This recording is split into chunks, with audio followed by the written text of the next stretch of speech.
저는 일단 AGI라고 하면은 그런 거 있잖아요. 그냥 완전한 인격체 같은 거. 그런 상상이 들어요. 네. 말씀하신 것처럼 정의가 다양하긴 하지만요. 저는 SF, 특히 하드 SF의 네. 매니아거든요. 아서 클락을 정말 좋아합니다. 스페이스 오디세이 2001 있잖아요. 그 AGI로 생각하는, 제가 생각하는 AGI 같은 사람이 네. 나오죠. 거기에 할 9000이라는 할이라는 사람이 나오잖아요. 마지막에 이렇게 하죠. I'm sorry, Dave.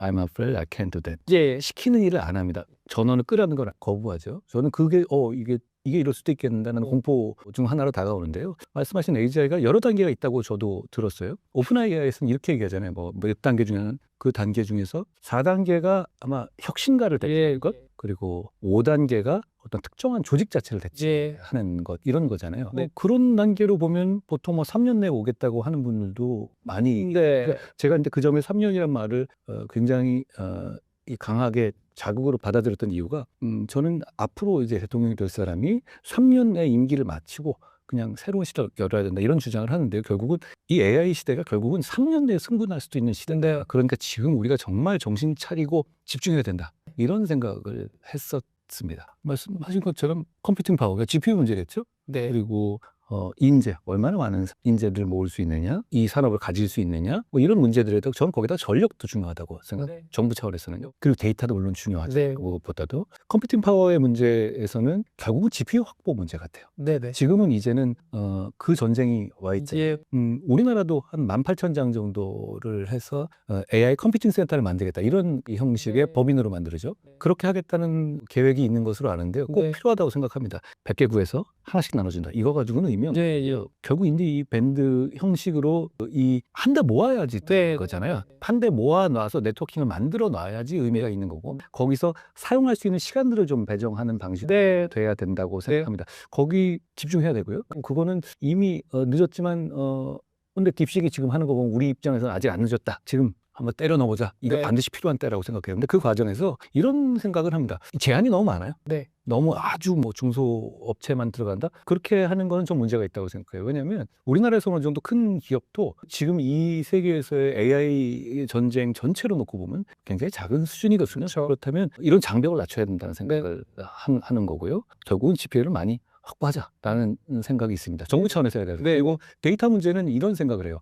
결국 많은 데이터, 그러니까 심볼리즘으로 시작했다가 나중에 커넥셔니즘으로 가고, 이거에서 어떻게 보면 대박이 터지잖아요. 컴퓨팅 파워가 커지면서. 그런데 결국 이 문제는 정말 어마무시한 데이터로, 그러니까 왜인지는 모르겠지만 데이터에 많이 넣으면 네가 알아서 백 프로파게이션 하면서 알아낸다, 이게 지금 우리가 생각하는 여기까지 온 과정 아닙니까? 아주 짧은 시간에. 그런데 그거는 결국은 어마무시한 데이터였어요. 네. 근데 그 데이터를 외국에만 의존할 수 없고, 외국이 데이터 주지도 않잖아요. 결국은 우리나라는 데이터가 굉장히 많은 나라. 그런데 그 데이터에 대한 어떤 규제 문제를 저는 일단 지금 이렇게 정말 절체절명의 AI 혁명을 앞두고 있어서는 이거 우리 한번 다시 생각해야 된다고 봐요.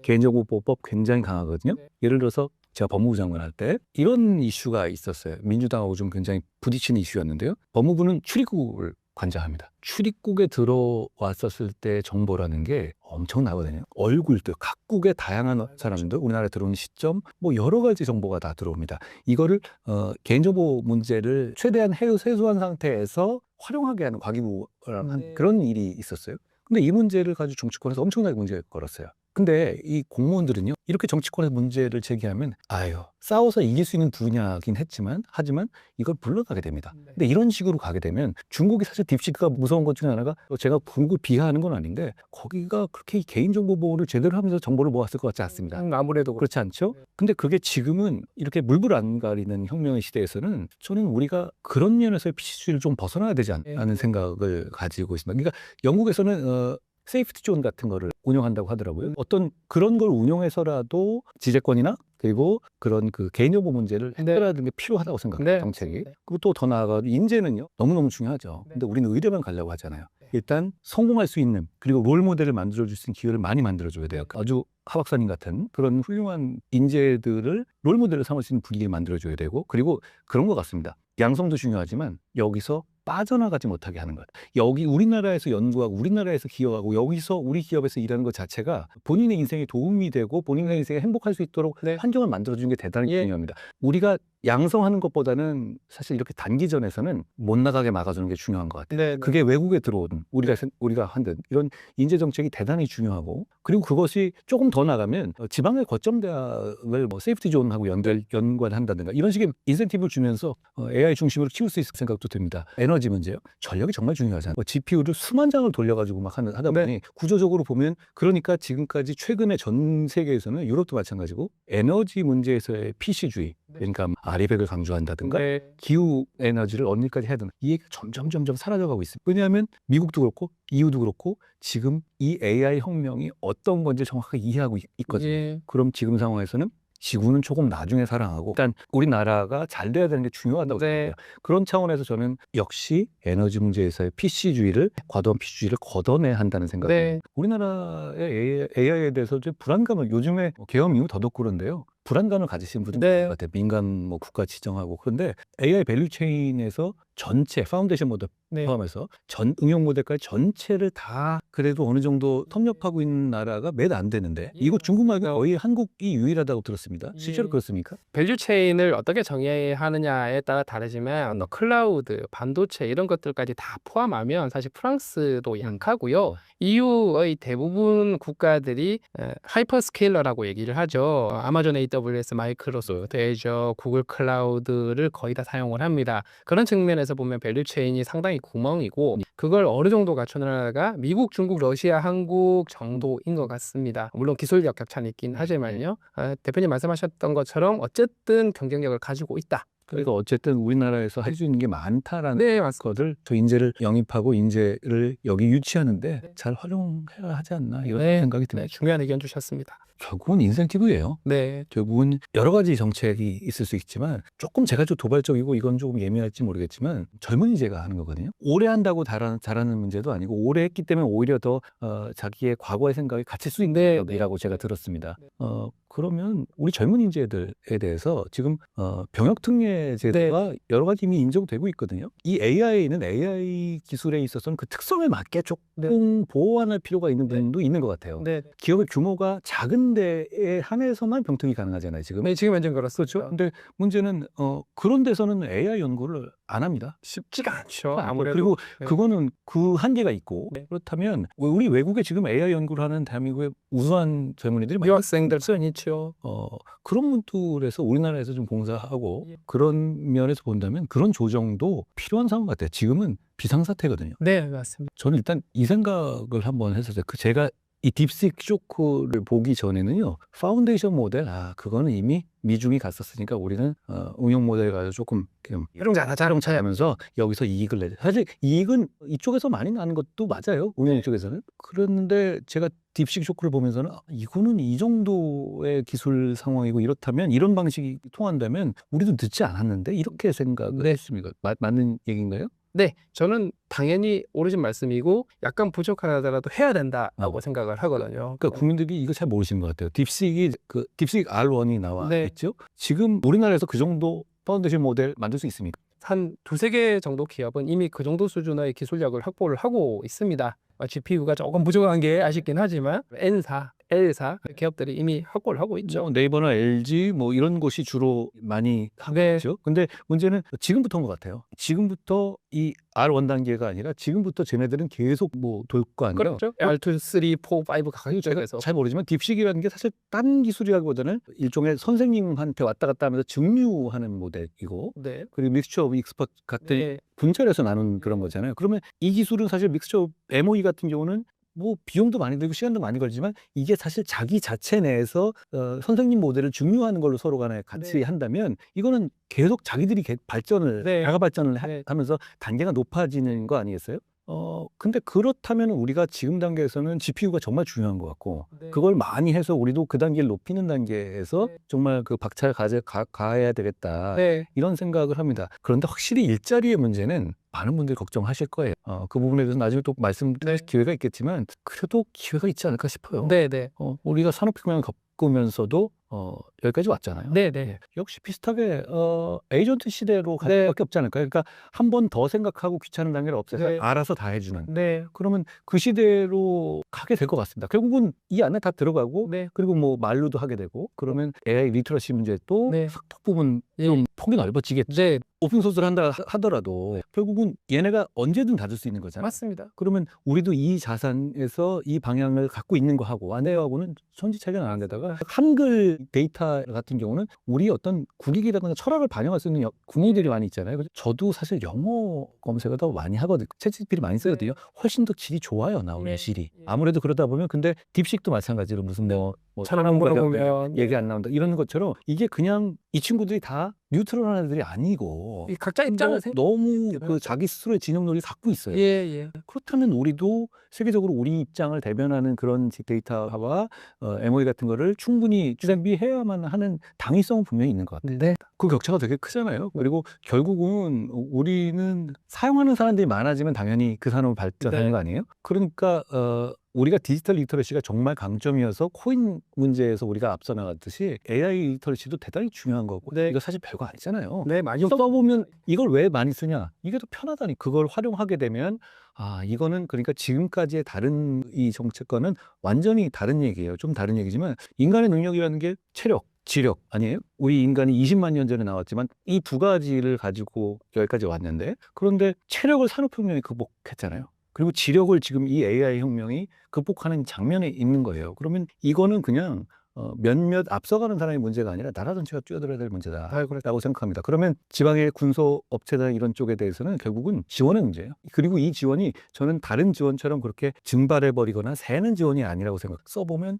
좋을 거예요. 네. 그리고 그 문제에 대해서 캐나다에서 그러고 있잖아요. 컨텐츠 제작자들에 대해서 한 1,000억 정도를 주는 네. 영향의 정책을 했죠. 그리고 중소 중견기업에 대해서 AI를 지원하는 걸 1,000억 정도 했단 말입니다. 우리는 훨씬 더 그 산업이 많은 나라이기 때문에 우리도 그거는 해야 한다고 생각합니다. 네. 그리고 했었을 때 가성비가 좋을 것 같아요. 딥식을 만든 곳이 베이징이나 상하이가 아니잖아요. 네. 항저우죠. 그리고 결국은 그러니까 이거는 어떤 지역의 수도라든가 이런 건 집중될 필요도 사실 없어요. 그런 강점을 해서 우리도 항저우에서 딥식을 만들었다시피 지방에서도 그런 개발이나 발전이 있었으면 참 좋겠습니다. 저는 정부가 나서야 된다고 생각해요. 왜냐하면 다른 나라도 다 정부가 나서고 있어요. 그렇죠. 이럴 때는 정부가 안 나서면 이길 수가 없습니다. 네. 팔런티어 같은 그룹을 봐도 결국은 국가가 직접 개입하게 되는 거예요. 실제로 키웠죠. 예. 빵하면서. 우리는 그 비슷한 게 필요하다고 생각해요. 왜냐하면 그 데이터도 우리 많잖아요. 네. 그리고 우리가 방산을 키워야 하는 이상은 네. 역시 그런 식의 시도도 이제는 할 때가 됐다고 생각합니다. 그러니까 이 AI 문제는 국내 경쟁의 문제가 아니라 정말 글로벌 경쟁이다라는 전제하에서 움직여야 되고요. 이 전체 밸류 체인의 문제가 네. 아까 제가 말씀드린 것처럼 강점은 우리는 여기를 하지 않는 분야가 거의 없어요. GPU 빼고. 트레이닝 모델의 문제라면 용칠. 칩이 있고 그리고 인퍼런스 칩이 예. 있고 추론용 칩이 있죠. 그렇다면 근데 이제 물론 엔비디아가 둘 다 압도하고 있긴 하지만 그래도 이 인퍼런스 부분은 좀 비밀 구석이 있는 맞습니다. 여지가 있습니다. 그리고 그 NPU 같은 거죠. 예. 필요사나 또 뭐 있죠? 리벨리온 예. 또 하나가 하이퍼엑셀 그러면 이런 정도가 다 우리나라 기업이에요. 이 얘기를 드리고 싶어요. 생태계에서 이거는 AI는 따로 칩 따로 반도체 따로 이게 아니죠. 사실 그렇게 그럴 수 없죠. 그러니까 역시 이건 서로 견인하는데 이 칩 문제에 대해서도 특히 이제 추론 칩 문제에 관해서 네. 관련 칩에 대해서는 우리가 조금 더 관심을 가지고 이 분야를 통해서 국내에서 이제 적용할 수 있는 영역들이 많이 있거든요. 그 영역들을 학교라든가 이런 쪽으로 연결을 할 수 있는 분야가 분명히 있다고 생각해요. 그러니까 강점을 찾아낼 수 있을 거라고 저는 생각합니다. 물론 좀 다른 얘기지만 엔비디아가 사실 전 되게 재밌게 보거든요. 전 게임을 좀 했어요. 그러면 잘하시겠네. 네. 엔비디아는 그냥 그래픽 카드 만든 데잖아요. 그랬었죠. 근데 이게 99년에 지포스를 만들면서 이게 갑자기 그 전에 있었던 심볼리즘이라는 게 고양이가 귀 하나 눈 하나 이렇게 맞춰 나가는 거라면 커넥셔니즘이라는 게 고양이 사진 막 주고 그냥 고양이 느끼는 거잖아요. 그런데 이게 논리적은 그랬지만 사실 이 지포스가 나오기 전까지는 이거를 연산해내고 할 만한 그게 없어서 가정적인 판단이었을 뿐. 네, 알겠습니다. 그러니까 근데 물론 이 젠슨 황이 엔비디아 만들고 이거 만들 때 이거 살 생각으로 만든 건 전혀 아니죠. 네, 몰랐죠. 그래서 저는 이 회사에 대해서 대단히 흥미롭게 생각한 게 당시에 얘네 말고도 그래픽 카드 많이 있었거든요. 근데 AMD도 만들고 있었고. 있었어요. 예. 근데 왜 걔네들은 다 어디 가고 얘네만 이렇게 대박을 치고 있냐. 근데 결국은 이건 얘는 존버 같아요. 네, 맞습니다. 네, 타이밍이 올 때까지. 그러니까요. 그러니까 그런 면에서 보면 이게 역시 이 버티는 자가 이걸 만들어내는구나 하는 생각이 들어요. 그러니까 대단히 그냥 누구는 NBA에다가 소 뒷걸음치다 밟았다고 하잖아요. 근데 그거 맞는 말이긴 한데 문제는 그 뒷걸음치다 밟았지만 이 사람들은 정말 그걸 가지고 때를 계속 기다리면서 버텼다는 게 핵심 같아요. 맞습니다. 트레이닝 모델 같은 경우는 강자들 몇이서 많이 만들어지긴 하지만 여기는 진짜 일반 소비자들하고 직접 연결되는 그 수요잖아요. 네, 맞습니다. 그게 사용하는 사용자가 늘수록 사용하는 공장이 늘수록 그 가치 증가하는 구조이기 때문에 여기를 잡는 게 정말 중요하죠. 처음 나올 때 범죄랑 연관되고요. 그 범죄를 안 걸리게 하는 과정에서 또 발전하고 그 범죄를 잡아내는 과정에서 또 발전하기도 해왔어요. 네. 인터넷에서 처음에 포르노그래피로 인해서 부흥한 건 그 면이 부분의 기술들이 그랬었죠. 네. 그게 괜찮다는 게 아니라 일단 몇 가지 리스크를 이렇게 분류하더라고요. 쇼텀으로 단기의 리스크라는 말씀하신 딥페이크 문제라든가 아니면 이게 화학이라든가 새로운 물질을 만들어내는 데도 대단히 최적화되어 있는 기술이잖아요. 네, 맞습니다. 그러니까 노벨 화학상을 타죠. 예, 맞습니다. 그런 식의 어떤 생화학 탈화의 문제도 있겠죠. 예. 그리고 미드텀으로 본다면 우리가 계속 걱정하는 결국은 사람의 일자리를 많이 뺏을 것이다라는 문제. 네. 그리고 자율 무기들. 그렇죠. 그러니까 지금 뭐 중국과 미국이 정말 하고 있는 킬러 권장에 투입할 킬러 로봇 같은 거의 문제, 이거의 윤리성 문제가 예. 있겠고, 롱텀 장기로 보면 결국 스페이스 오디세이 할갓이나 아니면 스카이넷 같은 그런 어떻게 보면 진짜 초 AGI가 예. 사람을 매니플레이팅하고 그렇죠. 사람을 지배하게 되고 결국은 사람을 중독시킬 것이다라는 그런 철학적인 우려 이런 거겠죠. 네. 그런데 일단 그 세 번째 롱텀 그건 그냥 지구 방위군에 맡기겠습니다. 네. 그거는 우리가 지금 쫓아가는 입장에서 우리는 그 단계는 뭐 다른 쪽에 맡기고 우린 열심히 쫓아가자는 얘기 드리고 싶어요. 유엔에서 열심히 하고 그렇던 있고요. 1번과 2번 문제는 저는 우리 대한민국이 굉장히 특화돼 있어요. 그런 문제에 대해서는 이미 여러 가지 대안들은 나왔죠. 워터마크를 붙이자는 등. 그런데 그걸 너무 강화하면 역시 기술의 발전을 막을 겁니다. 그걸 역시 그 기준들을 이윤하든가 여러 가지 만들어나고 있죠. 적절히 따라가고 있고 저희도 요즘 우리나라도 그런 노력은 하고 있다는 말씀을 드리고 싶고요. 일자리 문제가 사실 그건 본질적인 문제이죠. 그리고 무기의 문제는 사실 역시 철학의 문제입니다. 그렇지만 그런 무기가 적은 비용과 적은 인간의 투입으로 우리 모두를 안전하게 할 수도 있다는 정도 저는 생각할 필요가 있습니다. 일자리 문제는 사실 산업혁명 당시에도 러다이트 운동 등 해가지고 걱정하는 분들이 많았잖아요. 그렇지만 새로운 어떤 일자리를 찾아냈어요. 그리고 그 찾아내는 과정에서 세상이 발전해왔고 물론 문제도 많이 생겼지만 여러 가지 파도를 겪을 겁니다. 그렇지만 결국은 이 AI 때문에 인간의 삶이 나빠질까요? 저는 그렇게 생각하지 않아요. 우리는 길을 찾을 것이다 생각을 합니다. 정책적인 면에서 1번과 2번은 정부가 할 겁니다. 해야 될 일이고 정부는 그런 문제 때문에 AI를 가지고 연구하고 개발하고 산업을 일으키는 사람들이 스트레스 받지 않게 하는 것. 그게 정부의 일이라고 생각합니다.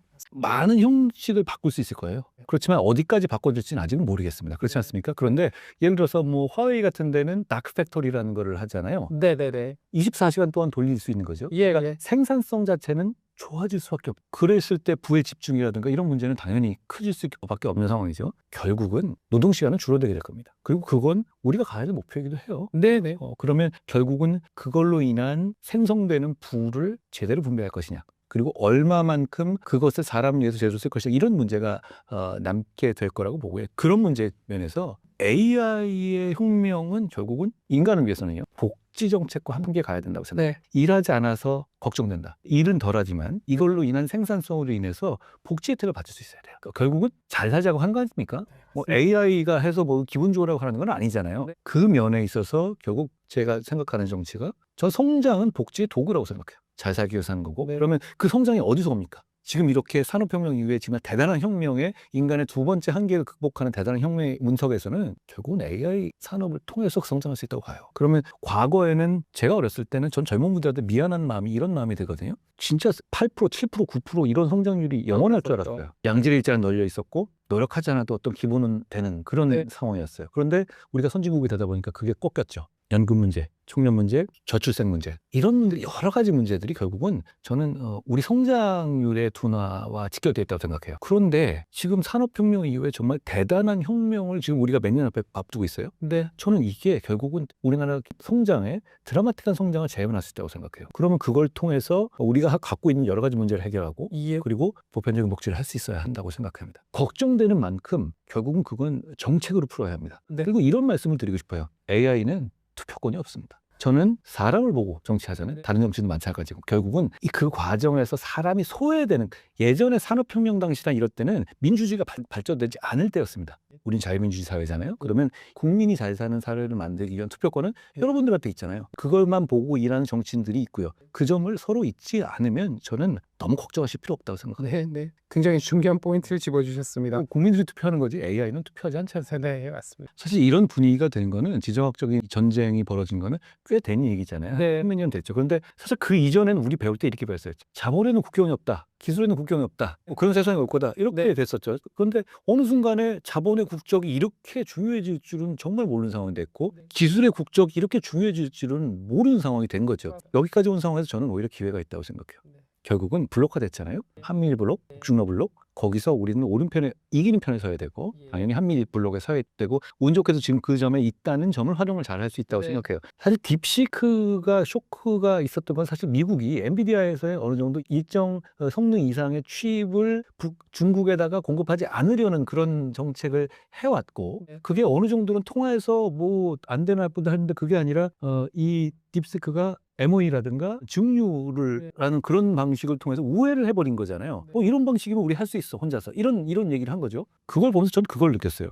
파운데이션 모델이 그냥 좀 늦었다고 안 하면 안 되는 분야구나. 왜냐하면 이런 식으로 하면 사실 그쪽은 오픈소스도 아니잖아요. 언제든지 전략 자산을 할 것이다. 그랬을 때 우리가 AI 의존도를 막 올려놨는데 실제로는 그렇게 딱 전략 자산을 했었을 때는 그 정말로 힘들어진 상황이 될 수 있어요. 맞습니다. 그러니까 파운데이션 모델을 포기할 때가 아니다라는 생각을 해요. 우리나라가 파운데이션 모델 자체를 가진 나라가 미중 있고요. 프랑스, 이태리, 인도, 독일, 독일, 싱가포르 정도입니다. 그런 정도죠. 한 10개 정도 돼요. 근데 그 중에 우리가 들어가 있잖아요. 그것도 빨리 가졌어요. 우리가 세 번째 아니에요? 네, 맞습니다. 근데 물론 이제 아까 G3라고 말씀하셨는데 3가 좀 말하기 겸연쩍게 할 정도 또 G3와 1, 2 한 다음에 이렇게 여러 3등들 그렇죠. 그럼에도 불구하고 그 자체도 의미가 있다고 생각해요. 네. 게다가 미국은 우리를 같은 블록 내에서는 이렇게 중국처럼 견제하지는 않거든요. 결국은 파트너가 될 수 있는 영역이 있어서 굉장히 전략적 사고가 필요한 데고 기술의 영역이고 혁신가들의 영역이긴 하지만